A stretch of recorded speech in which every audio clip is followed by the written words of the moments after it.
The clock on my nightstand glowed 2:47 a.m. when I heard Jennifer whispering into her phone again. Third time this week. My wife thought I was asleep, but 20 years of marriage teaches you to recognize the sound of secrets being shared in hushed tones. He suspects nothing, she breathed into the device.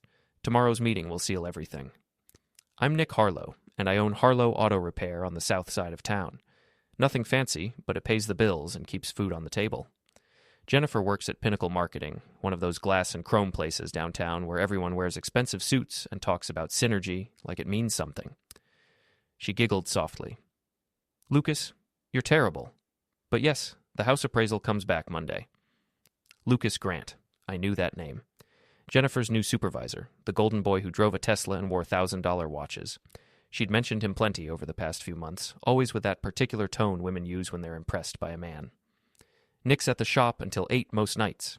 We have plenty of time to finalize the paperwork. Paperwork? What paperwork? Jennifer ended her call and slipped back into bed, careful not to wake me. I lay there staring at the ceiling, my mind racing. 20 years of marriage, and she's discussing house appraisals with her boss at 3 a.m. The next morning, I watched Jennifer get ready for work with new eyes. She spent an extra 20 minutes on her makeup, chose her most expensive dress, and sprayed on perfume I'd never smelled before. Working late again tonight, she announced, not meeting my eyes. Big presentation for the Morrison account.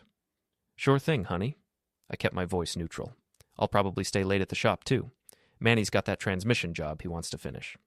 After she left, I called my sister Kate. She's a lawyer, sharp as a razor, and she's never liked Jennifer. Nick, it's barely 8 a.m. What's wrong? I need you to look into something for me, quietly. What kind of something? I told her about the midnight phone calls, the house appraisal comment, and Jennifer's sudden interest in working overtime. Kate was quiet for a moment. I'll make some calls. In the meantime, you need to start documenting everything. Times, dates, conversations. And Nick, don't confront her yet. If she's planning what I think she's planning, you need evidence first. Before we deeper into this story, I have one small request. Please subscribe, drop a like, comment, and hit that hype button to boost this channel so more people can discover these incredible Reddit stories. That afternoon, I installed a small recording device in our bedroom. Nothing illegal, just something to capture conversations in my own house. I also set up a hidden camera in the coffee area at my shop. If Jennifer was meeting Lucas somewhere, I wanted to be ready. The device paid off faster than I expected. Thursday night, Jennifer took another late call. This time, I was ready. The lawyer says we can claim emotional distress, she whispered. Nick's been so controlling lately, always questioning where I am, checking my phone. My jaw tightened. I'd never checked her phone in my life. Once we get the house in the settlement, we can sell it and split the proceeds, she continued. Your place downtown is perfect for both of us. His place downtown. So Lucas wasn't just her supervisor anymore. I know it seems harsh, but Nick's held me back for years. This promotion changes everything. I deserve better than a life married to a mechanic. The line went quiet for a moment. I love you too, Lucas. Tomorrow night, after the office party, we'll celebrate properly. I'd heard enough. My wife of 20 years was planning to leave me, take half of everything I'd worked for, and move in with her boss. The house my grandfather built, the shop I'd poured my life into, the marriage I'd believed in, all of it was just collateral damage in Jennifer's climb up the corporate ladder. But Jennifer had made one crucial mistake. She assumed I'd roll over and take it like some beaten dog. She forgot that I'd built my business from nothing, survived every economic downturn, and earned the respect of every tough customer who'd ever walked through my doors. She wanted to play games? Fine.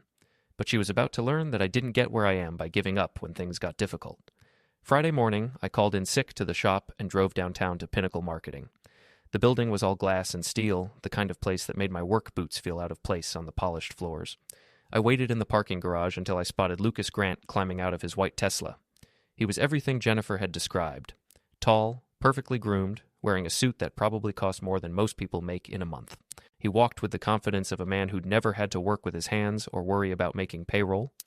I followed him at a distance, watching as he greeted the security guard by name, flashed his badge at the elevator, and disappeared into the building. This was the man who thought he could take everything I'd built. That evening, I parked across from Pinnacle Marketing and waited. The office party Jennifer had mentioned was in full swing on the top floor. I could see figures moving around behind the floor-to-ceiling windows, drinks in hand, celebrating whatever corporate victory they'd achieved this week. At 11:30, Jennifer and Lucas emerged from the building together. They weren't trying to hide anything. His hand was on the small of her back as they walked to his Tesla. She was laughing at something he'd said, her head thrown back in a way I hadn't seen in years. They drove to Lucas's apartment building, a converted warehouse in the trendy part of downtown. I watched from across the street as they entered the lobby together, and I didn't see Jennifer come back out. I sat in my truck until dawn, watching the windows of what I assumed was Lucas's apartment. At 6 a.m., Jennifer appeared on the sidewalk, clearly wearing the same dress from the night before. Lucas handed her keys to her own car, which must have been parked nearby. They kissed goodbye right there on the street, not caring who might see. 20 years of marriage, and my wife was kissing another man goodbye after spending the night at his place. I drove home, showered, and went to work like nothing had happened. But everything had changed. Jennifer wanted to destroy my life and walk away with half of everything I'd earned. She thought I was just some dumb mechanic who wouldn't see it coming. She was about to discover how wrong she could be. Monday morning brought the house appraiser, just like Jennifer had promised Lucas during her midnight phone call. I made sure to be home when he arrived, greeting him at the door with coffee and friendly conversation. "Beautiful property," he said, admiring the Victorians' original woodwork. "These old houses have so much character." "My grandfather built it in 1952, I told him, which was true. Been in the family ever since. What I didn't mention was that I'd spent the weekend researching property law. The house was in both our names, but I'd inherited it from my grandfather, and I'd paid for every renovation, every repair, every improvement over the years. Jennifer had contributed exactly nothing to its value. After the appraiser left, I called Kate. "I need to understand my options," I said. "If Jennifer files for separation, what happens to the house and the shop?" "The shop should be safe since you owned it before the marriage, and she's never been involved in the business. The house is more complicated, but if you can prove you've been the sole financial contributor to its maintenance and improvement, you might be able to protect most of your equity." "What about if I can prove infidelity?" Kate's voice sharpened with interest. "That changes everything. Massachusetts still considers adultery in divorce proceedings. If you have solid evidence, it could affect both property division and alimony." "I'm working on it." That afternoon, I paid a visit to Manny Rodriguez at the shop. Manny's been my lead mechanic for 12 years, and he's got the kind of street smarts you can't learn in business school. "Boss, you look like someone ran over your dog. What's going on?" I explained the situation, keeping the details minimal but honest. Manny listened without interruption, his expression growing darker with each revelation. "That's cold, Nick. Real cold. What do you need from me?" "I need to know more about Lucas Grant. Where he goes, who he talks to, what kind of man he really is." Manny grinned. "I got a cousin works security downtown. Might be able to help with that." "Nothing illegal, Manny. I just need information." "Information's my specialty, boss." 2 days later, Manny had a full report. Lucas Grant was exactly what he appeared to be, a privileged corporate climber who'd never worked a real job in his life. He'd been married briefly in his 20s, divorced after his wife caught him with a coworker. He lived beyond his means, leasing the Tesla and the downtown apartment to maintain an image he couldn't afford. "Here's the interesting part," Manny said, sliding a folder across my desk. "Your wife ain't his first married conquest. My cousin says there's been at least 2 others in the past 3 years. Guy's got a pattern." The folder contained photos, dates, and names. Lucas Grant was a serial homewrecker, and Jennifer was just his latest victim. Except she didn't see herself as a victim. She saw herself as a winner. "There's more," Manny continued. "Grant's been padding his expense account, charging personal meals and entertainment to the company, claiming business purposes. My cousin's seen the receipts." "How does your cousin have access to expense reports?" "He doesn't, but he knows the girl who processes them. Becky something. She's been complaining about Grant's charges for months, but nobody listens to the little people." "Becky. I filed that name away for future reference." That evening, I decided to test Jennifer's honesty. When she came home at her usual time, no late meeting tonight, I casually asked about her day. "Oh, the usual. Meetings, phone calls, paperwork. Lucas has us working on a new campaign for a restaurant chain." "Lucas seems like a good boss. You mention him a lot." Jennifer's cheeks flushed slightly. "He's very professional, demanding, but fair. Maybe we should have him over for dinner sometime. I'd like to meet this guy who's been keeping you so busy." The color drained from her face. "Oh, I don't think he'd be interested in that. He's very private about mixing business and personal life." "Sure, I understand. Just thought it would be nice to put a face with the name." Jennifer excused herself to take a shower, but I noticed she took her phone with her, probably warning Lucas about my dinner invitation. The next morning, I drove past Lucas's apartment building and spotted his Tesla in the parking garage. I'd been thinking about Manny's information regarding the expense account fraud, and an idea was forming. I called Becky at Pinnacle Marketing, introducing myself as a potential client interested in their restaurant marketing services. She was friendly and eager to help, and she agreed to meet me for coffee to discuss my business needs. Becky turned out to be a young woman in her mid-20s, clearly overworked and underappreciated. She had the tired eyes of someone who'd been dealing with corporate politics for too long. "I appreciate you taking the time to meet with me," I said, buying her an expensive coffee and pastry. "I've heard great things about your company's work." "Thank you. What kind of restaurant are you planning to open?" I spun a convincing story about a family diner concept, asking detailed questions about marketing strategies and budget requirements. Becky was knowledgeable and passionate about her work, and I found myself genuinely impressed by her expertise. After 20 minutes of business discussion, I steered the conversation toward the company culture. "I like to know about the people I'll be working with," I said. "What's it like at Pinnacle? Good management?" Becky's expression tightened slightly. "Most of the management team is excellent. Very professional, very ethical." "Most?" She glanced around the coffee shop, then leaned forward. "Can I be honest with you? There are a few people who take advantage of their positions." "How so?" "Well, there's this one executive who's been charging personal expenses to the company for months. Expensive dinners, entertainment, even apartment-related charges. It's supposed to be business development, but I process the receipts, and I know what real business expenses look like." "That doesn't sound very ethical." "It's not. And the worst part is, he's been involving other employees in his personal life.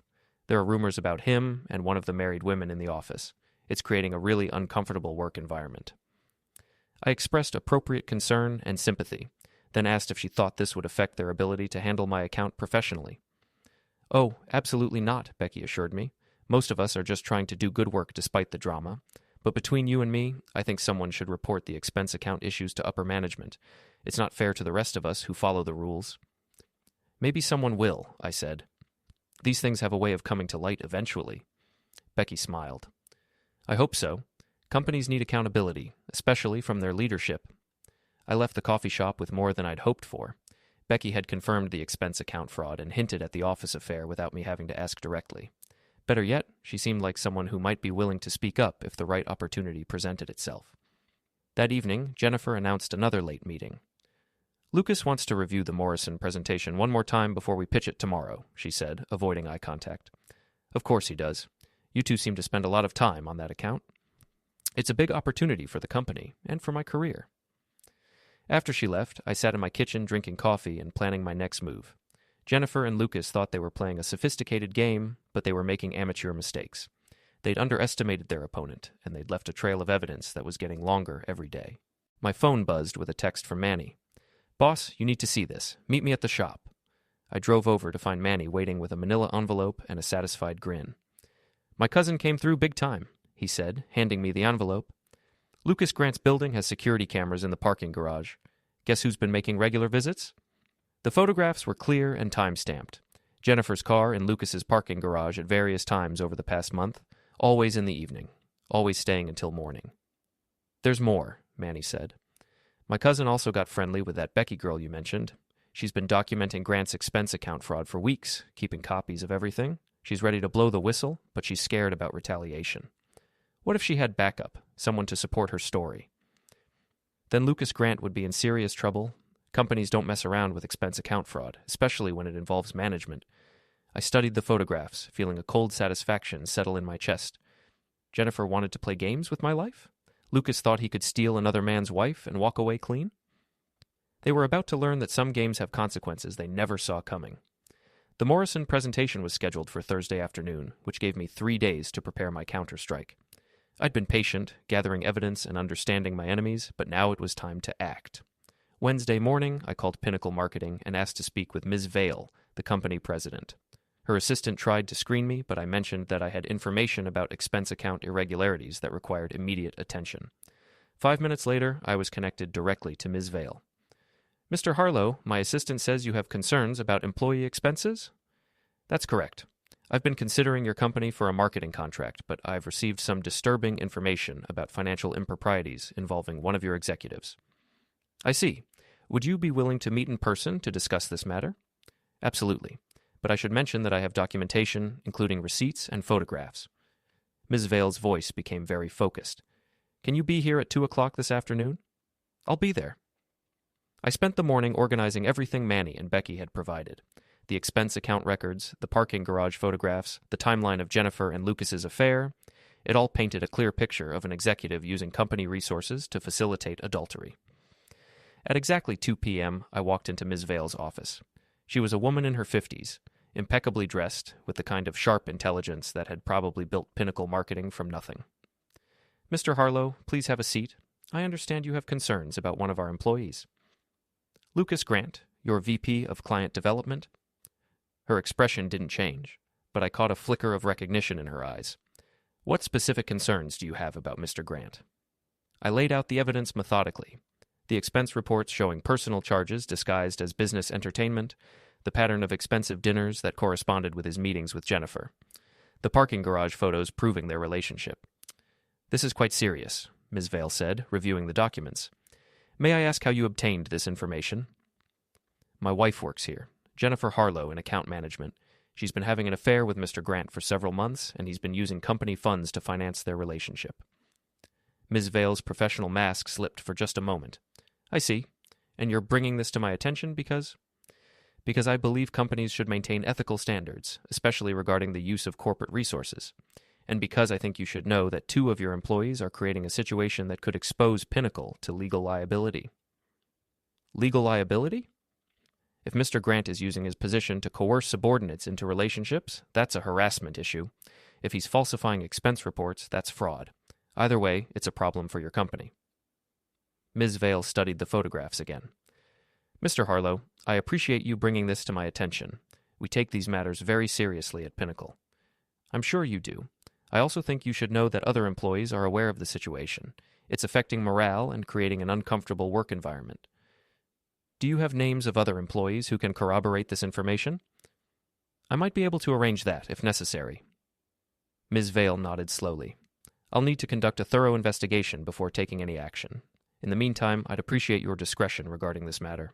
Of course. I just want to see the right thing done. I left Pinnacle Marketing feeling satisfied with the day's work.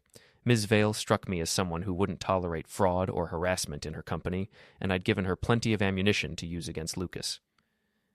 That evening, Jennifer came home excited about the Morrison presentation. It went perfectly, she gushed. Lucas says it's the best pitch he's seen in years.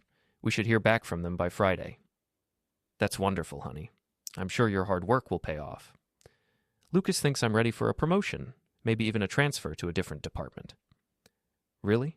That's quite a compliment from such a demanding boss. Jennifer beamed. He says I have executive potential. He's been mentoring me, helping me develop my skills. I'll bet he has. Thursday morning brought unexpected news. Manny called me at home, barely able to contain his excitement. Boss, you're not going to believe this.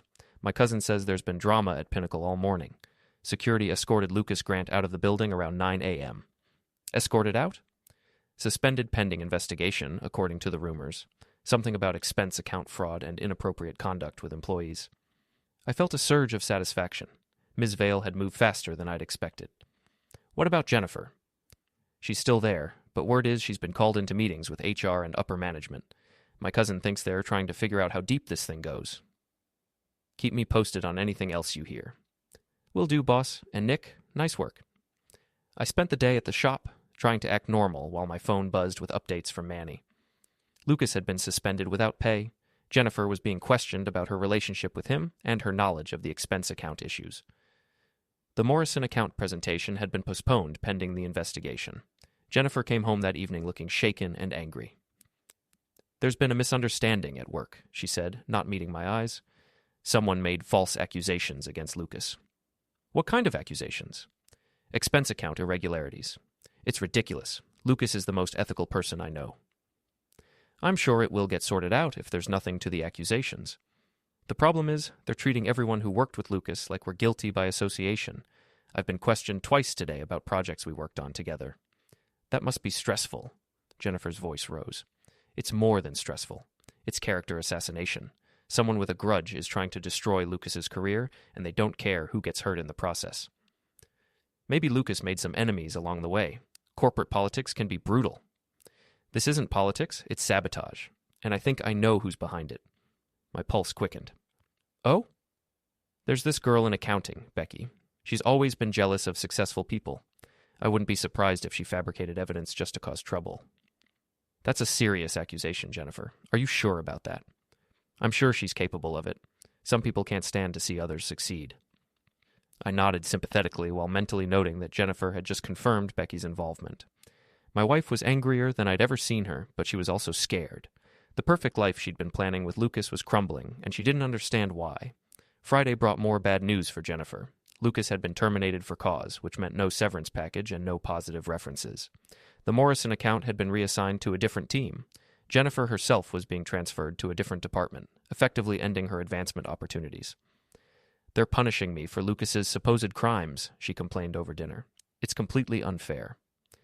Maybe it's temporary. Once the investigation is complete, things might get back to normal. Nothing's going back to normal. Lucas is gone, my career is ruined, and we're back to square one financially. We'll be fine, Jennifer. My business is doing well, and you still have your job. She looked at me with something close to contempt. You don't understand. I was on track for a real career, real success. Now I'm stuck handling paperwork in some going-nowhere job? I'm sorry you're disappointed, but maybe this is a chance to refocus on what's really important, our marriage, our life together. Jennifer stood up abruptly. I need some air. I'm going for a drive. She didn't come home until after midnight, and when she did, she smelled like alcohol and cigarettes. She'd been at a bar somewhere, probably trying to make sense of how her perfect plan had fallen apart so quickly. I lay in bed listening to her move around the house, and I felt something I hadn't experienced in months. Peace. For the first time since I'd discovered the affair, I was sleeping soundly while Jennifer was the one lying awake worrying about the future. The next morning, I found her at the kitchen table with her laptop, apparently job hunting. There might be opportunities at other agencies, she said without looking up. I just need to find the right fit. Take your time. There's no rush. Actually, there is a rush. I can't stay at Pinnacle much longer. The atmosphere is toxic now, and everyone knows about my connection to Lucas. Maybe a fresh start would be good for both of us. Jennifer finally looked at me, and I saw something calculating in her expression. You're right. Maybe it's time for both of us to make some changes. I nodded politely, but I knew exactly what she was thinking. The house appraisal, the late-night phone calls, the lawyer she'd mentioned to Lucas, none of that had changed. Jennifer still wanted out of our marriage, and Lucas's downfall had only made her more eager to escape what she saw as a going-nowhere life. But Jennifer had made a crucial error in judgment. She assumed that destroying Lucas would be the end of her problems, that she could simply find another job and another man and continue with her original plan. She didn't realize that Lucas had never been the real target. He was just the opening move in a much larger game, and I was far from finished playing. Lucas Grant's termination from Pinnacle Marketing should have been the end of his involvement with my wife, but desperation makes people do stupid things. 3 days after losing his job, he made the mistake of coming to my shop. I was under the hood of a Chevy Silverado when Manny tapped me on the shoulder. Boss, you got a visitor. Pretty boy in an expensive suit. Looks like he's got something to prove. I walked to the front of the shop and found Lucas Grant standing near my office door. He looked different without the corporate armor. Smaller somehow, less confident. His $1,000 suit couldn't hide the fact that he was unemployed and desperate. Mr. Harlow, I'm Lucas Grant. I think we need to talk. I know who you are, Lucas. What can I do for you? You can explain why you destroyed my career over a personal grudge. I wiped my hands on a shop rag, taking my time. I'm not sure what you're talking about. Don't play dumb. I know you went to Ms. Vale with fabricated evidence about my expense reports. The evidence wasn't fabricated, Lucas. You really did charge personal expenses to the company account. You really did use corporate resources to facilitate your affair with my wife. His face flushed red. My relationship with Jennifer is none of your business. My wife is absolutely my business, and when you involve my wife in fraud and deception, that becomes my business too. Lucas stepped closer, trying to use his height to intimidate me. You cost me everything. My job, my reputation, my future. Do you have any idea what you've done? I exposed a cheater and a thief. If that cost you everything, maybe you should have thought about consequences before you started stealing from your employer and destroying marriages. Jennifer doesn't love you anymore. She hasn't for years. You're just postponing the inevitable. I set down the shop rag and looked Lucas directly in the eyes. Maybe so, but at least when my marriage ends, it won't be because some corporate parasite manipulated my wife into thinking she could upgrade to a better life. You're pathetic. Jennifer deserves better than a grease monkey who can't even keep his woman satisfied. That's when I made my decision. I'd been content to destroy Lucas professionally, but he'd just made it personal. Manny, I called out. Can you show Mr. Grant to his car? I think he's lost. Manny appeared beside me, all 250 pounds of him. Sure thing, boss. Right this way, pretty boy. Lucas looked between us, apparently realizing that he'd overplayed his hand. This isn't over, Harlow. Yeah, it is. And Lucas, if you come near my wife, my shop, or my family again, we'll have a different kind of conversation. He left without another word, but I could see the rage in his shoulders as he walked away. Men like Lucas weren't used to losing, and they didn't handle it well. That evening, I told Jennifer about Lucas's visit. He came to your shop? What did he want? To blame me for his problems. Apparently, he thinks I'm responsible for his termination. Jennifer's expression was carefully neutral. What did you tell him? The truth. That he destroyed his own career by committing expense account fraud and having an affair with a married employee. You told him you knew about us? There it was, the admission I'd been waiting for. Jennifer had just confirmed the affair without realizing it. I told him I knew he was having an affair with my wife. Yes. Was that supposed to be a secret? Jennifer's face went pale. Nick, I can explain. Can you?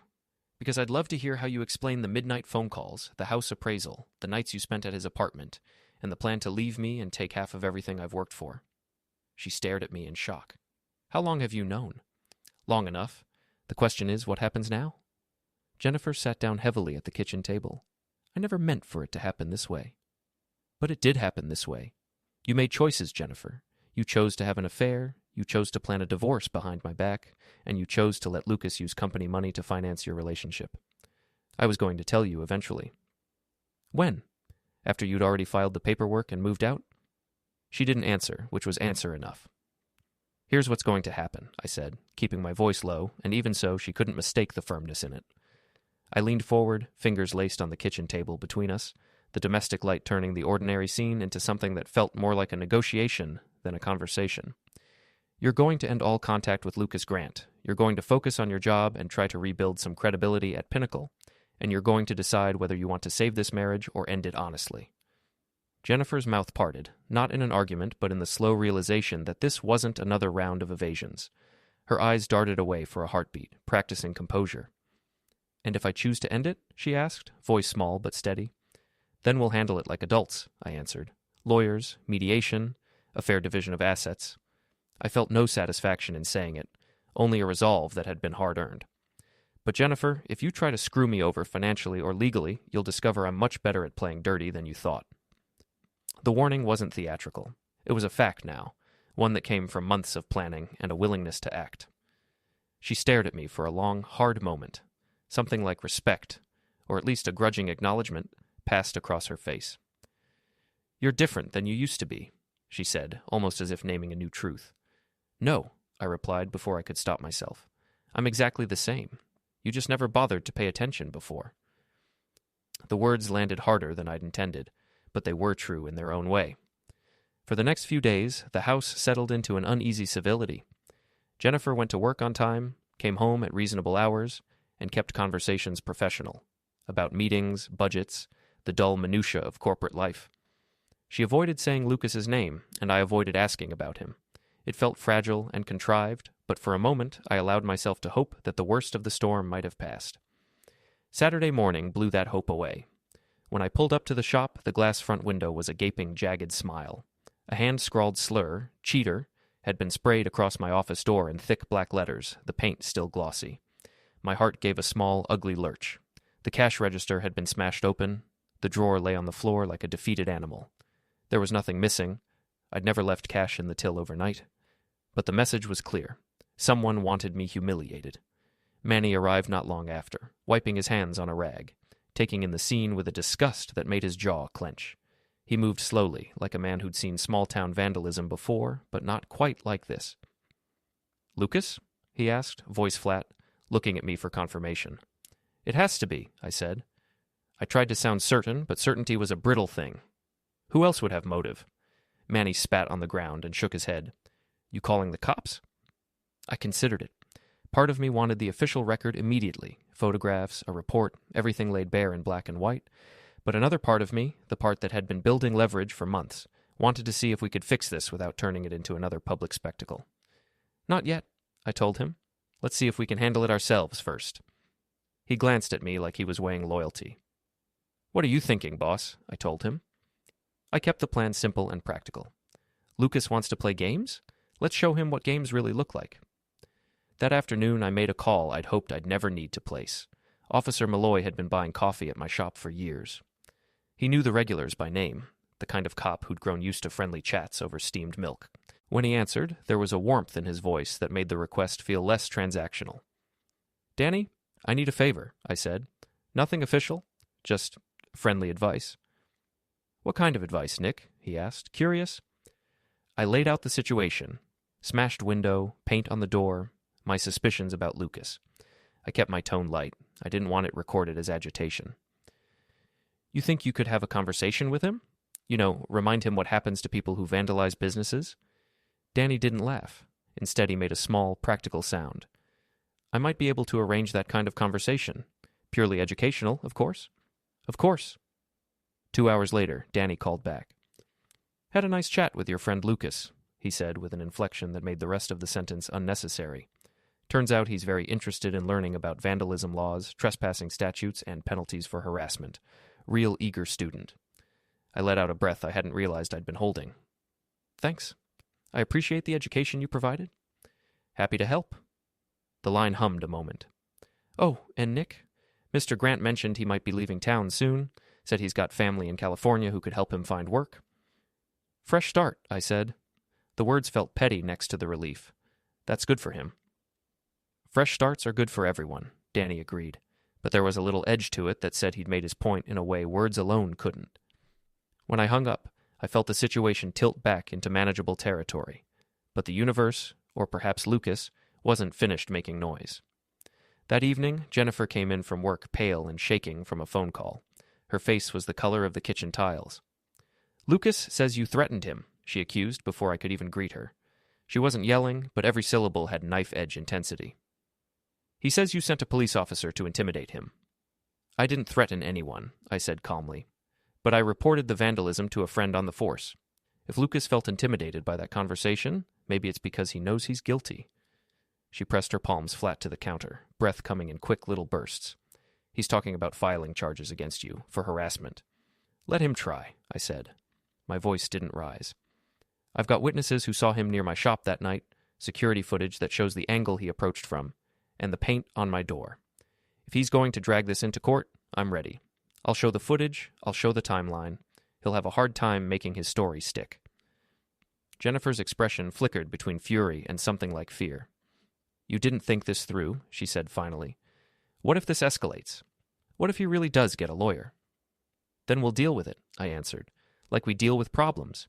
Head on, evidence, facts, the truth. I watched her try to rearrange her emotions into the order she needed. You said you were going to put distance between you and him? You still planning to do that? She hesitated a fraction of a second. Yes, she said, voice thinner but firm. I am. Good. I kept my eyes on her. Because if this is going to end, it has to end cleanly. No more drama, no more late-night calls, no more vandalism. That night, I reviewed the shop's camera footage frame by frame. There were gaps, badly timed motion sensors, and one camera that had been obscured, but enough to build a timeline. Manny cleaned up the broken glass and hammered a temporary plywood cover over the window. We posted a notice for the few regulars who still dropped in. Closed for repair, reopening Monday. There was a cheap sense of theater in it, but also the practicality of a man who'd seen worse and kept going. Word made its way through town, in the polite way small places do. The shop had been vandalized. Some local troublemaker had been seen in the area. People took sides in whispers, some siding with the underdog business owner, others wondering if maybe there were two sides to every story. I didn't care much about gossip. I cared about results. A day later, Danny dropped by the shop in uniform and pretended to inspect the damage while actually watching our customers. Being visible, nothing more. He left a business card with his number and a suggestion that if anything else happened, call him first. It was a small thing, but it said loudly who had influence and who did not. Days passed. Lucas's threats didn't materialize into formal charges. Whether he'd been told to cool it or had taken Danny's advice to leave town, I didn't know for sure. What I did know was this: I'd drawn a line. Whether by legal record or by the quiet muscle memory of a man who refused to be humiliated, I'd shown that there were consequences. Jennifer and I continued the fragile dance, civility interrupted by suspicion, but stable enough to function. I made it plain that further incidents would be met with the same resolve. She listened, sometimes with anger, sometimes with what might be understood as shame. The marriage sat on a precipice. Either we would find a way to repair the fracture honestly, or we would separate with the courtesy of adults. Either way, I wasn't going to be the victim anymore. In the end, the shop reopened, the window patched, the spray paint scrubbed and repainted. Business trickled back. Neighbors came in to show support in small, practical ways, buying coffee, dropping off pastries, saying a quick hello. It wasn't a victory parade. It was simply life continuing, which was all I wanted it to be. If Lucas did hire a lawyer, or if he moved away as Danny suggested, time would tell. If charges were filed, we'd handle them with witnesses, footage, and the same steady patience I'd been practicing for months. But for now, the message had been sent and received. You mess with my life, and I'll make sure you regret it. Not out of cruelty, but out of a refusal to let someone bend me or mine into something small. And that refusal, I thought as I snapped the last of the security photos into my phone, felt a lot like reclaiming myself. And Jennifer looked at me with a mixture of fear and admiration. You've really thought this through, haven't you? I've had time to plan while you and Lucas were planning to destroy my life. We never wanted to destroy your life, Nick. We just wanted to be together. At my expense, using my house as collateral, my marriage as a stepping stone, and my trust as a weapon. If that's not destruction, what would you call it? She didn't have an answer for that. Sunday morning brought the final escalation. I woke up to find my truck's tires slashed and "loser" keyed into the paint on the driver's side door. This time, I called Officer Malloy immediately. Danny, Lucas Grant just escalated from vandalism to destruction of personal property. I need this documented officially. I'll be right over, Nick, and I'll be bringing a detective with me. Mr. Grant apparently didn't learn much from our educational conversation. While I waited for the police, I called Manny. Boss, that pretty boy is really asking for it now. He's about to get it. But Manny, I need you to stay out of this. Let the law handle Lucas from here on out. You sure about that? I got some ideas about teaching him respect. I'm sure. Lucas is desperate enough to do something really stupid, and I don't want you getting caught up in whatever comes next. The police arrived within 30 minutes.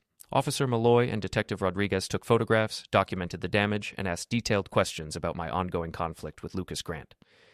Mr. Harlow, we're going to arrest Mr. Grant for vandalism and destruction of property, Detective Rodriguez explained. But I have to warn you, desperate people sometimes do desperate things. You might want to consider a restraining order. I'll think about it. In the meantime, be careful. Men like Grant don't like being cornered, and he's got nothing left to lose. As the police left, I realized that Detective Rodriguez was right. I'd systematically destroyed Lucas's career, his reputation, and his future. He'd lost his job, his income, and his girlfriend. He was facing criminal charges and had no prospects for rebuilding his life. Lucas Grant was a dangerous man now because he had nothing left to lose and everything to blame on me. The game I'd started was about to become something much more serious, and I needed to be ready for whatever came next. Monday morning brought news that Lucas Grant had been arrested for vandalism and destruction of property. According to Officer Malloy, he'd spent the night in jail and been released on bail with strict instructions to stay away from me, my family, and my business. He's not taking this well, Danny warned me. The desk sergeant said he was ranting about revenge and payback. You need to be careful, Nick. I'll watch my back. Thanks for the heads up. But Lucas's arrest had an unexpected consequence. Jennifer, who'd been maintaining a careful distance from both of us, suddenly became protective of her former lover. You had him arrested? She confronted me that evening. Nick, he's lost everything already. Wasn't that enough? He vandalized my shop and destroyed my truck. What did you expect me to do? Ignore it. You could have shown some mercy. Lucas is desperate right now. Mercy. Jennifer, this man helped you plan to destroy my life, steal my house, and ruin my reputation. He used company money to finance your affair, and when he got caught, he turned violent. Where exactly does mercy fit into that equation? He's not violent. He's just angry and hurt. He slashed my tires and keyed my truck.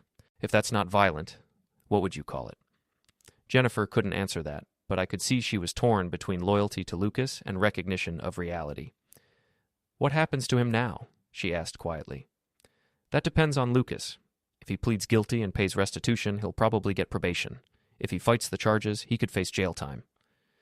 And then what? He can't find work with a criminal record. That's not my problem, Jennifer. Lucas made his choices, and now he gets to live with the consequences. She looked at me with something approaching hatred. You've become cruel, Nick. I never saw that side of you before. I've become realistic. For 20 years, I trusted people to do the right thing, and look where it got me. My wife was planning to divorce me and steal everything I'd worked for, while her lover was committing fraud to finance their relationship. Maybe a little cruelty is exactly what the situation needed. Jennifer left the room without responding, but I could hear her making phone calls from the bedroom. She was probably trying to reach Lucas, or maybe calling a lawyer. Either way, I knew our marriage was effectively over. The next morning brought a call from Kate. Nick, I've been monitoring the court records. Jennifer filed for legal separation yesterday afternoon. I figured she would eventually. There's more. She's claiming emotional distress and asking for temporary support while the case is pending. She's also requesting exclusive use of the marital home. Can she get that? Not based on what she's filed so far. Her lawyer is painting you as controlling and emotionally abusive, but they don't have evidence to support those claims. The adultery evidence you've gathered actually works in your favor. What's my next move? File a counter-petition citing adultery and requesting that she be the one to move out. Also, we need to document all the improvements you've made to the house over the years. If we can prove that you've been the sole financial contributor to its increased value, we can protect most of your equity. Do it. That afternoon, I received an unexpected visitor at the shop. Becky from Pinnacle Marketing stood nervously near my office door, clutching a manila envelope.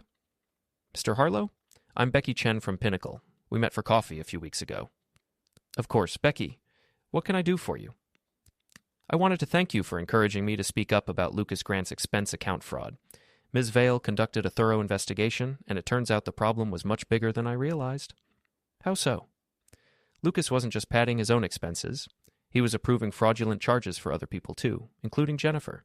She submitted receipts for expensive dinners and entertainment that were supposedly business-related, but the investigation showed they were actually personal dates. She handed me the envelope. These are copies of Jennifer's expense reports from the past 6 months. Ms. Vale thought you should have them for your legal proceedings. I opened the envelope and found dozens of receipts for expensive restaurants, hotels, and entertainment venues. All of them were charged to Pinnacle's business development account, and all of them corresponded with dates when Jennifer had claimed to be working late. This is very helpful, Becky. Thank you.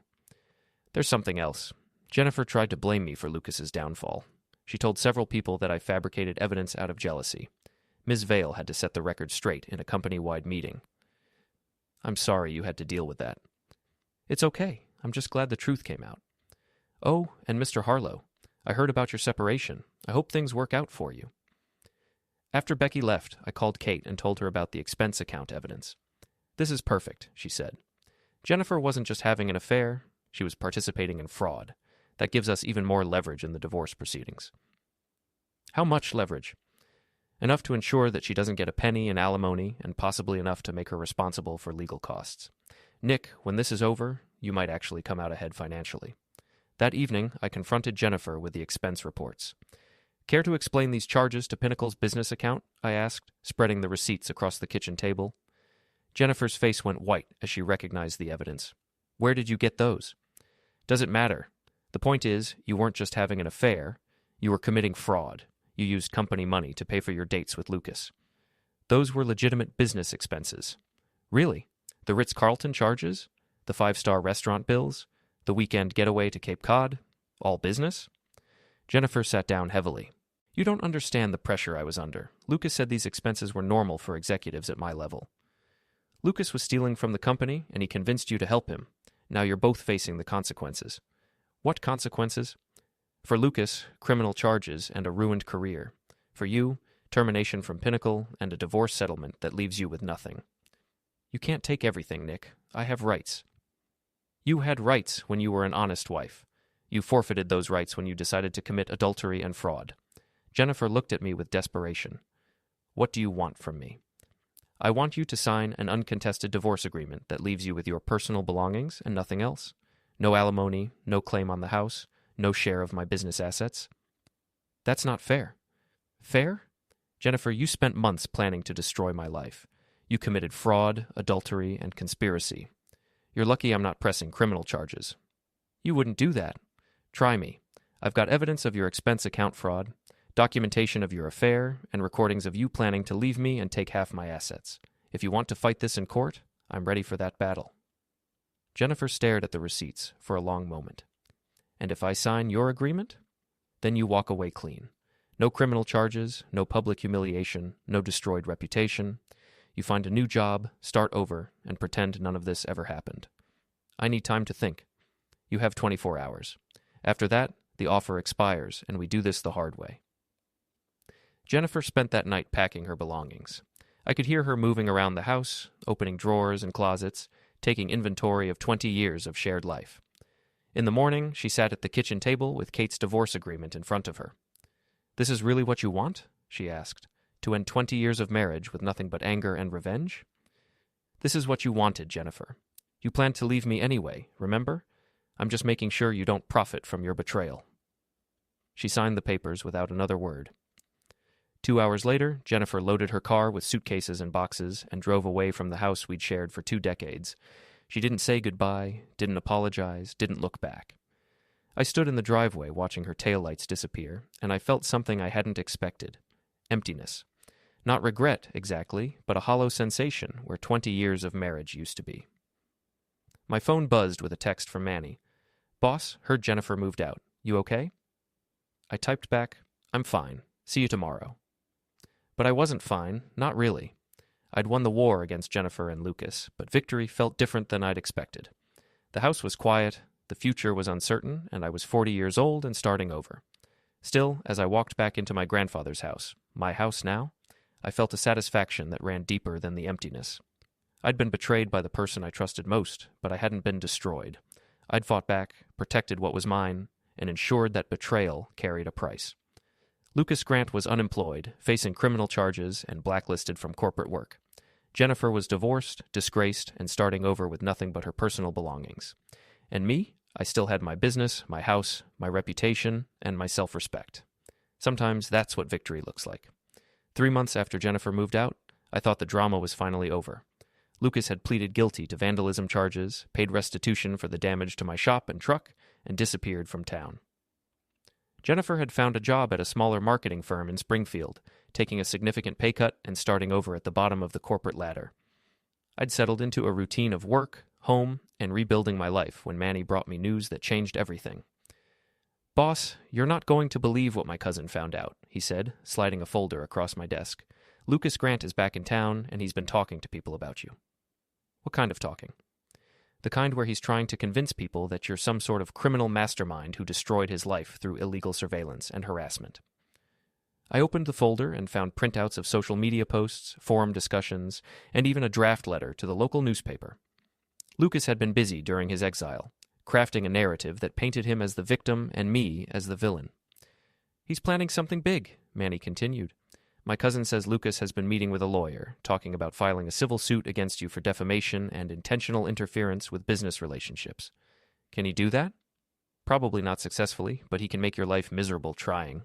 And boss, there's something else. Lucas has been in contact with Jennifer. They're working together on this." That information hit me like a physical blow. Jennifer had signed the divorce papers, taken her settlement, and moved on with her life. I'd assumed she was done trying to hurt me. Working together how? "Jennifer's been providing Lucas with information about your business, your finances, your daily routine.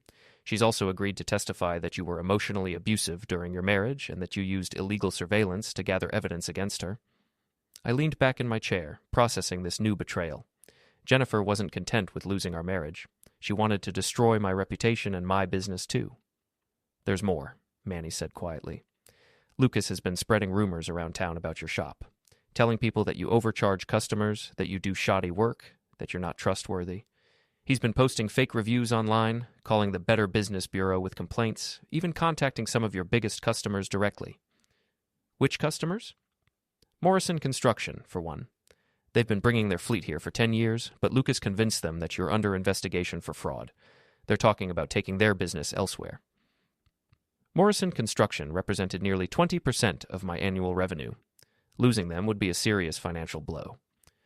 "What else has he been telling people?" Manny hesitated. "He's been saying that you planted evidence to frame him for expense account fraud. that you hacked into Pinnacle's computer system to fabricate receipts, that you're some kind of criminal who should be in prison instead of running a business. I felt a cold rage building in my chest. Lucas and Jennifer weren't content with their defeat. They wanted to destroy everything I'd built over the past 20 years. Boss, I think it's time to stop playing defense and go back on the attack. What do you have in mind? Lucas has been staying at the Riverside Motel on Route 9. He's been meeting with Jennifer twice a week at the Denny's on Main Street, and he's been using a fake name on some of his online accounts, probably violating the terms of his probation. I thought about this for a moment. Lucas was trying to destroy my reputation through lies and manipulation, but he was also making mistakes that could be used against him. Get me everything you can on Lucas's activities since he came back to town. Phone records, credit card statements, hotel registrations, everything. If he's violating his probation or committing new crimes, I want to know about it. What about Jennifer? Her too? If she's participating in a conspiracy to defame me, that's actionable. That evening, I called Kate and brought her up to speed on the new developments. Nick, this is serious. If Lucas files a civil suit, even a frivolous one, it could tie up your assets for months and cost you tens of thousands in legal fees. Can we stop him? Maybe.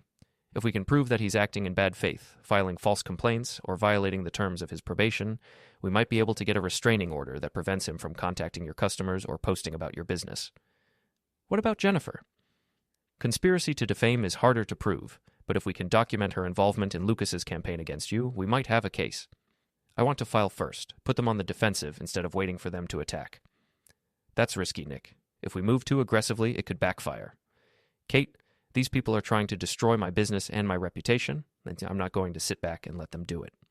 The next morning, I drove to the Riverside Motel and confirmed that Lucas was staying in room 237 under the name Luke Graham. I then followed him to his meeting with Jennifer at Denny's, photographing them together through the restaurant window. Their body language suggested they were planning something. Jennifer was animated, gesturing emphatically, while Lucas took notes on a legal pad. They looked like conspirators plotting their next move. After they separated, I followed Jennifer to her apartment complex in Springfield. She was living in a modest one-bedroom unit, a significant downgrade from our Victorian house. Seeing her reduced circumstances should have made me feel satisfied, but instead, it just made me angrier. She'd thrown away 20 years of marriage and a comfortable life, and now she was trying to drag me down with her. That afternoon, Manny provided the information I'd requested. Lucas had been using multiple fake names to post negative reviews of my shop online. He'd also been calling my customers from different phone numbers, posing as a concerned citizen warning them about my criminal activities. Most damning of all, he'd been using Jennifer's employee credentials to access databases at her new job, gathering information about local businesses that might be used to damage my reputation. This is identity theft and computer fraud, I told Kate when I delivered the evidence. Lucas is committing felonies. It certainly looks that way. But Nick, we need to be careful about how we obtained this information. If Manny's methods weren't entirely legal, everything we have is admissible. Manny's cousin works in cybersecurity. He knows how to gather evidence without breaking the law. Kate reviewed the documents for an hour before speaking again. All right, we have enough to file criminal complaints against both Lucas and Jennifer. Computer fraud, identity theft, conspiracy to commit defamation, and violation of probation terms. Do it. Nick, once we file these charges, there's no going back. This becomes a very public, very ugly fight. Good. I'm tired of fighting in the shadows. Let's see how Lucas and Jennifer handle being exposed in open court. Kate filed the criminal complaints on Friday afternoon. By Monday morning, both Lucas and Jennifer had been arrested and charged with multiple felonies. The local newspaper picked up the story, running a front-page article about the revenge conspiracy that had targeted a local business owner. The article painted me as the victim of a calculated campaign of harassment and defamation. It detailed Lucas's expense account fraud, Jennifer's adultery, and their joint effort to destroy my reputation through lies and illegal activities. Within hours, my phone was ringing with calls from customers expressing support and outrage on my behalf. Morrison Construction called to apologize for doubting me and to confirm that they would continue bringing their business to my shop, but the most satisfying call came from Ms. Vale at Pinnacle Marketing. Mr. Harlow, I wanted to personally apologize for the actions of our former employees. We had no idea that Mr. Grant and Ms. Harlow were continuing their fraudulent activities after leaving our company. I appreciate that, Ms. Vale. I also wanted you to know that Pinnacle will be providing testimony and evidence to support the criminal charges against them. We take fraud very seriously, and we want to ensure that justice is served. That evening, I sat in my kitchen reading the newspaper article about Lucas and Jennifer's arrests. The photographs showed them in handcuffs, being led away from their respective residences by police officers. 20 years of marriage had come down to this, my former wife and her lover facing felony charges for trying to destroy my life. I should have felt triumphant, but mostly I felt tired. The game that had started with Jennifer's midnight phone calls had consumed months of my life and cost me my marriage, my peace of mind, and my faith in human nature. But I'd won. Lucas Grant was facing years in prison for his crimes. Jennifer had lost her job, her freedom, and any chance of rebuilding her life.